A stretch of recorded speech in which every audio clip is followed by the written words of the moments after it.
मानसिक प्रताड़ना और सुप्रीम कोर्ट का एक जजमेंट 2006 का जजमेंट है। ये जजमेंट है नवीन कोहली वर्सेस नीतू कोहली का।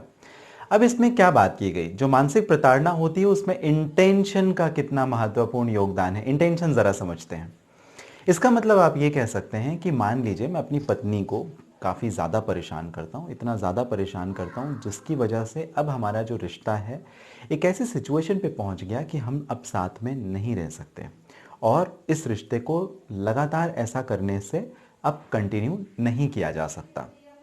लेकिन जो मैंने अपनी पत्नी को परेशान किया, मान लीजिए मैं उसकी फॉल्स मैलिशियस कंप्लेन करता था, झूठी शिकायतें करता था उसके डिपार्टमेंट में जहाँ वो जॉब करती थी, काम करती थी, या समाज में मैंने उसकी इमेज टर्निश की, मैंने उसके चरित्र के ऊपर, उसके आचरण के ऊपर अनेकों अपशब्द कहे, ऐसे शब्द जो एक पति होने के नाते मुझे नहीं कहने चाहिए थे। उसके बावजूद अगर मैं कोर्ट के सामने ये एक्सप्लेनेशन दूं कि मेरा इंटेंशन ऐसा नहीं था, मैं ऐसा करना नहीं चाहता था, मुझसे गलती से हो गया या कुछ और, तो क्या इसे कंसीडर किया जाएगा? और इंटेंशन का क्या योगदान होता है मेंटल क्रूएलिटी का जब कभी तलाक के केस में ग्राउंड बनाया जाता है? एब्सेंस ऑफ इंटेंशन, इसी को हम बात करेंगे। एक रेफरेंस ले लेते हैं, काफी महत्वपूर्ण जजमेंट है। यह है नवीन कोहली वर्सेस नीलू कोहली का 2006 वॉल्यूम 4 एससीसी पेज नंबर 558। अब इस नवीन कोहली वर्सेस नीलू कोहली के जजमेंट में ऑनरेबल सुप्रीम कोर्ट ने बताया क्या था? वर्ड जो क्रूएलिटी है उसे सबसे पहले कोर्ट ने यह बताया कि इसे ऑर्डिनरी सेंस में ही आप समझें। इसको बहुत ज़्यादा आपको दिमाग लगा करके, घुमा फिरा करके, इधर उधर बहुत ज़्यादा कॉम्प्लिकेट करने की ज़रूरत नहीं है। आप बिल्कुल ऑर्डिनरी सेंस में समझें अगर मैट्रिमोनियल अफेयर्स की बात है या पारिवारिक रिश्तों की बात है। अब इसमें आपको क्या समझना है?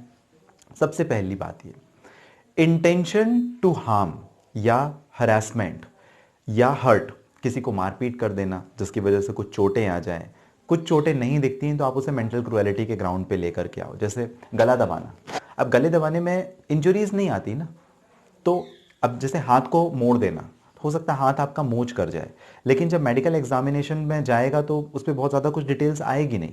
बट अगर लगातार इस तरीके की जो घटनाएं हो रही हैं वो, तो फिर इसे मेंटल क्रुएलिटी में कंक्लूड किया जाता है, मानसिक प्रताड़ना में कंक्लूड किया जाता है। या कोई ऐसा ब्रूटल एक्ट, जैसे पति ने कुछ लिया, अपने ही सिर पे मार लिया जिसकी वजह से उसका सर फट गया, और वो फिर ब्लैकमेल कर रहा है, थ्रेट कर रहा है, डरा रहा है, धमका रहा है, किसे? अपनी वाइफ को, उनके घर वालों को। तो क्या इसे भी समझा जाएगा मेंटल क्रुएलिटी? जी हाँ, बिल्कुल समझा जाएगा। ऐसा कोई बिहेवियर, ऐसा कोई एक्ट जहां पर एक पार्टी दूसरे के साथ अब कंटिन्यू ही ना कर पाए उस शादी के रिश्ते को। अब यहां पे बहुत सारी चीजें आ जाती है, जैसे सुसाइडल अटेम्प्ट, बिल्डिंग के ऊपर चढ़ जाना, नीचे जंप लगाना, धमकी देना कि भाई मैं छलांग मार दूंगा या मार दूंगी, मैं मर जाऊंगा और तुम्हें फंसा दूंगी। इन सारी चीजों को कंक्लूड किया जाता है मेंटल क्रुएलिटी के ग्राउंड पे। नस काटना हाथ की, या फिनाइल पी लेना, वॉशरूम में जाकर के फिनाइल पीना, या नींद की कुछ ऐसी गोलियां खा लेना जिसकी वजह से जान पर बात बनाए। तो इस तरीके के जो कंटिन्यू एक्ट हैं मेंटल क्रुएलिटी पे आते हैं। ये मैंने आपको एक एग्जांपल के थ्रू बताने की कोशिश की। अब अगर ये कंटिन्यू इन नेचर है, लगातार होने वाली घटना है, तो इसे बिल्कुल कहा जा सकता है कि it is to be considered as an ground of divorce, mental cruelty को लेकर के, मानसिक प्रताड़ना को लेकर के। लेकिन ये एक रिटेलिएशन के बेस पे नहीं होना चाहिए। रिटेलिएशन का मतलब मैंने ही अपनी पत्नी को इस लेवल पे परेशान कर दिया, या पत्नी ने मुझे इस लेवल पे परेशान कर दिया कि मुझे ऐसा करने पर मजबूर होना पड़े, तो आप इसका बेनिफिट खुद नहीं ले सकते। मतलब ये एक जेन्युइन होना चाहिए, केवल एक पार्ट की तरफ से होना चाहिए। ये रिटेलिएशन नहीं होना चाहिए कि मतलब आपने कुछ किया उसकी वजह से उसे कुछ करना पड़ रहा है।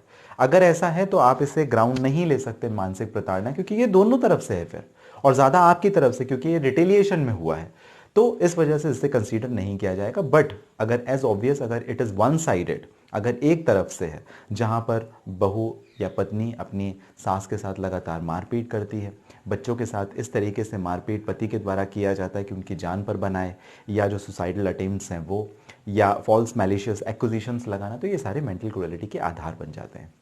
बट इस पे एक बात और ध्यान रखनी पड़ेगी, और वो ये कि ये बियॉन्ड रिपेयर होना चाहिए और एक एबनॉर्मल बिहेवियर होना चाहिए।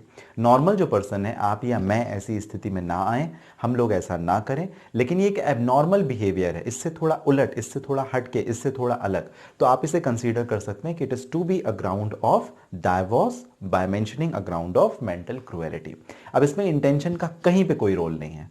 आपने जानबूझ के किया या आपने अनजाने में किया, इससे कोई फर्क, कोई प्रभाव नहीं पड़ता है।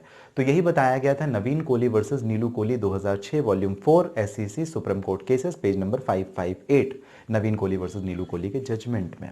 बहुत रेलिवेंट जजमेंट है। कभी भी आप अगर अपने केस में कोर्ट करना चाहें तो बिल्कुल आप रेफरेंस के तौर पर कोर्ट के सामने मेंटल क्रुएलिटी का जब इस प्रकार से आधार हो तो आप बिल्कुल कोर्ट के सामने कर सकते हैं।